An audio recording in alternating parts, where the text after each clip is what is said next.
राम राम दर्शकों, welcome to my channel Ashish Gupta astrology. आप सबको मिलके आप सबसे बात करके मुझे बहुत अच्छा अनुभव होता है। देखिए, गुरु बृहस्पति आने वाले समय में अपना नेक्स्ट ट्रांजिट करेंगे। पहले से ही समझ लेते हैं कि जो गुरु बृहस्पति नेक्स्ट ट्रांजिट करेंगे वो करेंगे मकर से कुंभ में नवंबर 2021, नवंबर 2021 में। अप्रॉक्सीमेट डेट है 21 नवंबर। कई बार जो एक्चुअल ट्रांजिट है वो एक आध दिन आगे पीछे हो जाता है, कई बार कैलकुलेशन की कुछ करेक्शंस भी होती हैं, बट ब्रॉडली 21 नवंबर 2021 को गुरु ग्रह गुरुदेव बृहस्पति गोचर करेंगे मकर से कुंभ राशि में। शनि के ही घर में है, शनि की ही मकर राशि से शनि की मूल त्रिकोण राशि में गुरु बृहस्पति गोचर करने वाले हैं। अलग अलग लग्नों पर इस गोचर का क्या इफेक्ट हो सकता है, अलग अलग लग्नों के लिए क्या कोई एक अपॉर्चुनिटी डेवलप हो सकती है, या अलग अलग लग्नों के लिए क्या कोई एक कष्टकारक या प्रॉब्लमेटिक सिचुएशन डेवलप हो सकती है, आइए इस बारे में चर्चा करते हैं। बहुत से लोग मुझे कहते हैं कि एस्ट्रोलॉजी को हमें क्यों करना चाहिए, हमें गोचर को क्यों देखना चाहिए, हमें हॉरोस्कोप को क्यों समझना चाहिए। मैं सबसे कहता हूँ कि हॉरोस्कोप, एस्ट्रोलॉजी, ट्रांजिट, ये जो भी कोई कॉम्बिनेशन है, वैदिक एस्ट्रोलॉजी, ये वैदिक एस्ट्रोलॉजी पूरी तरह से विज्ञान सम्मत है, साइंस आधारित है। लेकिन दोस्तों, मुझे लगता है हम लोग एक चूक कर जाते हैं। हम चूक क्या करते हैं, हम एस्ट्रोलॉजी को फाइनल डेस्टिनेशन समझ के बैठ जाते हैं।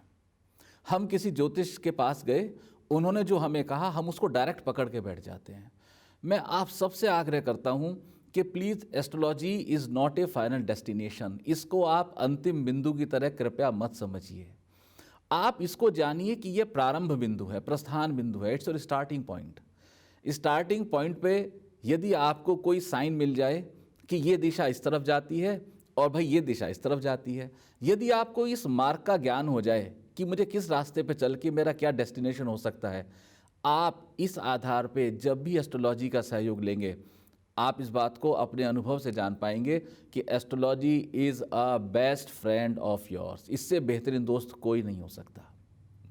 क्योंकि गुरु बृहस्पति आप सब जानते हैं, विद्या के, धन के, सुख के, हायर एजुकेशन के, हायर प्रोफेशन के, ग्रोथ के, या आपको कहीं प्रमोशन मिल रहा है तो प्रमोशन के, परिवार के, मकान के, सब के कारक हैं।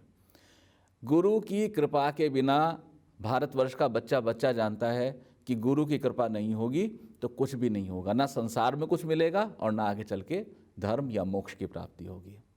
तो गुरु की कृपा हमें जरूर चाहिए, उसके बिना गाड़ी नहीं चलेगी। एक पुरानी कहावत है, जग रूठे तो गुरु ठौर है, गुरु रूठे नहीं ठौर। जिसका जगत में सब कुछ रूठ जाए उसको गुरु के पास ठौर मिल सकती है, लेकिन जिसका गुरु रूठ जाए उसको फिर कहीं ठौर नहीं मिलती। और मानस में इसका बहुत अच्छा उदाहरण आया है। आप सब लोग जानते हैं कि सती के पति भगवान शिव, जो उनके गुरु भी हैं, वो सती से नाराज हो गए थे। और जब शिव सती से नाराज हो गए और उस नाराज़गी की अवस्था में जब सती अपने पिता के घर कनखर हरिद्वार में यज्ञ के लिए आई तो वहाँ उनको कोई ठौर नहीं मिला और सती का जो अंत हुआ, उनको अपने प्राणों की बलि देनी पड़ी। ठीक इसी तरह से मैं कहता हूँ कि एस्ट्रोलॉजी में यदि आप अपने सबसे महत्वपूर्ण प्लैनेट गुरु बृहस्पति को संभाल लेंगे तो आपको अपने जीवन की हर अवस्था में कहीं ना कहीं ठौर मिल जाएगा। वो ठौर डिपेंड करेगा कि आपके अन्य ग्रहों की अवस्था कैसी है, आपकी दशा कैसी चल रही है, महादशा की क्या सिचुएशन है। या तो बहुत से लोग मुझे आग्रह करते हैं कि क्या हमें चंद्र लग्न से भी पत्री देखनी चाहिए और ट्रांजिट देखना चाहिए। मैं कहता हूँ हाँ, आपको चंद्र लग्न की पत्री भी देखनी चाहिए। हमेशा ख्याल में रहे कि चंद्र लग्न की पत्री आपके मुख्य लग्न की पत्री के अधीन है। चंद्र लग्न की पत्री से भी आपको पूरा का पूरा ट्रांजिट देखना चाहिए। मैं अपने इस वीडियो में आपको लग्न से ट्रांजिट बताऊंगा। दोस्तों, आपके जो लग्न है, लग्न आपको पता है, अपने हॉरोस्कोप में जो आपका फर्स्ट हाउस है उसमें जो नंबर है वो नंबर आपका लग्न है। इस लग्न के आधार पर आप अपनी पत्री को देखिए और जानिए कि आने वाले समय में, आने वाले समय की पिटारी में, इस पोटली में आपके लिए क्या क्या है, और उसी के हिसाब से मैं आपको कुछ सूक्ष्म उपाय भी दूंगा अच्छे के लिए, ग्रोथ के लिए, भलाई के लिए, या तो किसी कष्ट से निकलने के लिए। अगर कोई उपाय आपके लिए कारगर है तो उस उपाय को आप अवश्य कीजिए। आइए दोस्तों, इससे पहले आगे बढ़ें, मेरी आप सबसे रिक्वेस्ट है, एक तो धन्यवाद है कि आप सब मुझे इतना प्रेम करते हैं और मेरे चैनल को आपने इतना सब्सक्राइब किया है। हमारे वो दर्शक जिन्होंने मेरे चैनल को अभी सब्सक्राइब नहीं किया है, वो कृपया मेरे चैनल को सब्सक्राइब करें, लाइक करें और अपने दोस्तों को, अपने मित्रों को इसका लिंक फॉरवर्ड करें, ताकि अधिक से अधिक लोग इस वीडियो को देख सकें और उनको बेनिफिट हो सके। आइए आगे चलते हैं। दोस्तों, कुंभ राशि में गोचर करने वाले जुपिटर कौन कौन से नक्षत्र से होके जाएंगे, आइए सूक्ष्म में उन नक्षत्रों के बारे में भी जानकारी ले लें, क्योंकि नक्षत्र जो हैं वो उस रास्ते के मालिक या उस रास्ते के भी डिस्पोजिटर माने जाते हैं। तो बृहस्पति गुरु जो हैं वो कुंभ राशि में 3 नक्षत्रों से गोचर करेंगे, धनिष्ठा, शतभिषा और पूर्वा भाद्रपद। धनिष्ठा का चरण नंबर 3 और 4, शतभिषा का चरण नंबर 1, 2, 3 और 4 और पूर्वा भाद्रपद के प्रथम 3 चरण इसमें शामिल हैं। धनिष्ठा नक्षत्र मंगल का नक्षत्र है। इस नक्षत्र की कुछ अच्छी क्वालिटीज़ हैं, कुछ इसके ट्रेट्स हैं जो अच्छे बुरे मैं आपको शेयर करता हूँ। ये एक रेस्पेक्टफुल नक्षत्र है, पावरफुल नक्षत्र है, नॉलेजेबल है। इस नक्षत्र में एक कामुकता के विचार आते हैं और व्यक्ति अचीवर होता है। इस नक्षत्र के जो नेगेटिव ट्रेट्स हैं, नेगेटिव ट्रेट्स मुख्य है कि ईगोस्टिक होता है बंदा और स्टबर्न यानी कि जिद्दी होता है। लेकिन इसका एक नेगेटिव का पॉजिटिव इफेक्ट है कि यदि वो अच्छे के लिए अपनी जिद ठान लेगा तो वो बहुत कुछ अचीव भी कर सकता है। प्रोफेशनली, हिस्ट्री से, रिसर्च से, साइंस से रिलेटेड धनिष्ठा नक्षत्र आता है। शतभिषा नक्षत्र राहु का नक्षत्र है। राहु के नक्षत्र शतभिषा की क्वालिटी है कि इस ट्रेट्स में, पॉजिटिव में, रिलीजियस होता है व्यक्ति, नेटिव रिलीजियस होता है, फिलॉसफर होता है, एम्बिशियस होता है। लेकिन यहाँ सबसे बड़ी एक कमी है कि आम तौर पे इस नक्षत्र में व्यक्ति मैजिकल साइंसेस के ज़्यादा अधीन आ जाते हैं, उनसे ज़्यादा अट्रैक्ट हो जाते हैं और यही सारी की सारी गड़बड़ होती है। वो किसी एक विज्ञान को विज्ञान के आधार पर ना लेके जादू के आधार पर लेते हैं। यदि वो किसी विज्ञान को साइंस के आधार पर लेंगे, मैजिक के आधार पर नहीं लेंगे, तो ये लोग बहुत ग्रेट अचीवमेंट्स कर सकते हैं। अगेन प्रोफेशन जो है वो रिसर्च और साइंस का है। पूर्वा भाद्रपद गुरु बृहस्पति का अपना नक्षत्र है। पॉजिटिव है, ट्रूथफुल है, हेल्पफुल है, काइंड है, एजुकेटेड है, सेंसिटिव है। ये गुरु बृहस्पति की जो पॉजिटिव ट्रेट्स हैं वो पूर्वा भाद्रपद में लगभग बराबर बराबर मिलती हैं। इसमें नेगेटिव क्या है, एक तो कई बार आदमी निराशावादी हो जाता है, लेकिन इसमें एक हेल्थ इश्यूज कई बार आ जाते हैं, बोन का इशू डेवलप कई बार हो जाता है और कई बार कुछ डायबिटीज़ की समस्या अपने इस नक्षत्र में, इस नक्षत्र के जातकों को हो जाती है। तो जब भी गुरु बृहस्पति पूर्वा भाद्रपद कुंभ राशि अपने नक्षत्र में गोचर करेंगे तो स्वास्थ्य को लेकर बहुत ख्याल रखने की ज़रूरत है, खासतौर से उन नेटिव को जिनका चंद्रमा पूर्वा भाद्रपद के चरण नंबर 1, 2, 3 में है।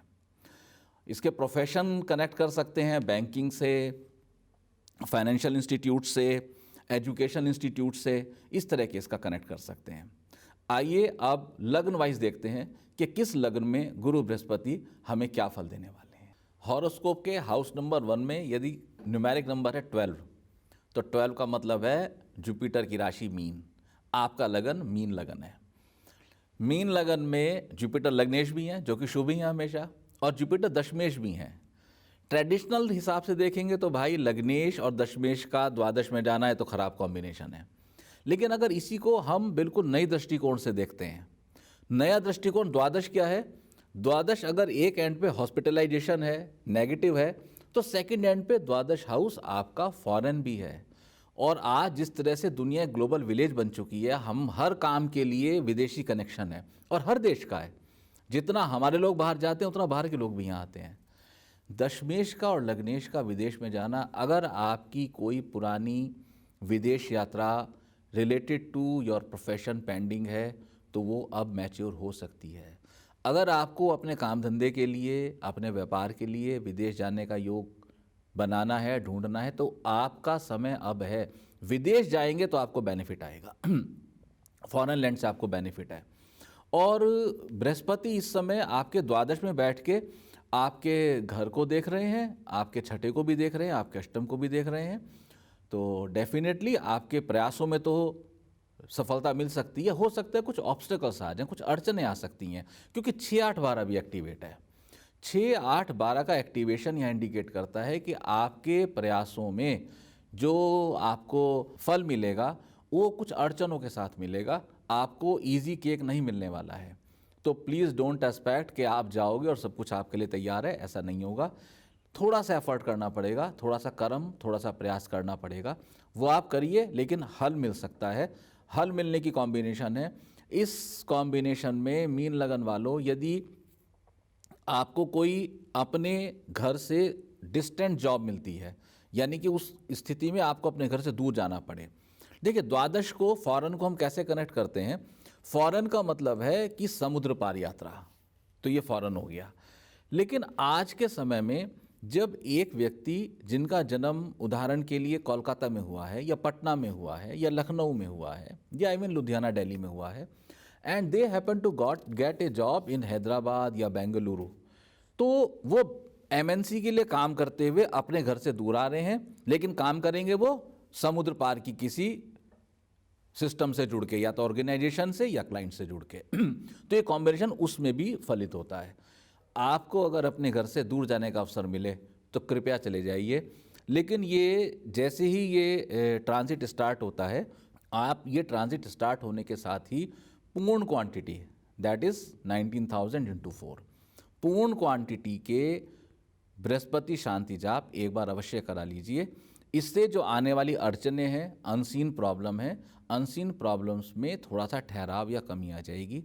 फिर भी अगर आपको लगता है कि कोई प्रॉब्लम आ रही है और प्रॉब्लम नहीं जा रही है, तो अपने हॉरोस्कोप को आप एक बार पर्सनलाइज इवैल्यूएट भी करा सकते हैं, और आप मेरे से पर्सनलाइज उपाय भी ले सकते हैं। मेरे को आप मिल भी सकते हैं, बात भी कर सकते हैं। मैं टेलीफोनिक अपॉइंटमेंट पे भी मिलता हूँ और मैं पर्सनल अपॉइंटमेंट पे भी मिलता हूँ। आप, मेरा फ़ोन नंबर लगातार स्क्रीन पे आ रहा है, आप मुझसे मिल सकते हैं। आपका हमेशा स्वागत है। आप खुश रहिए। राम राम।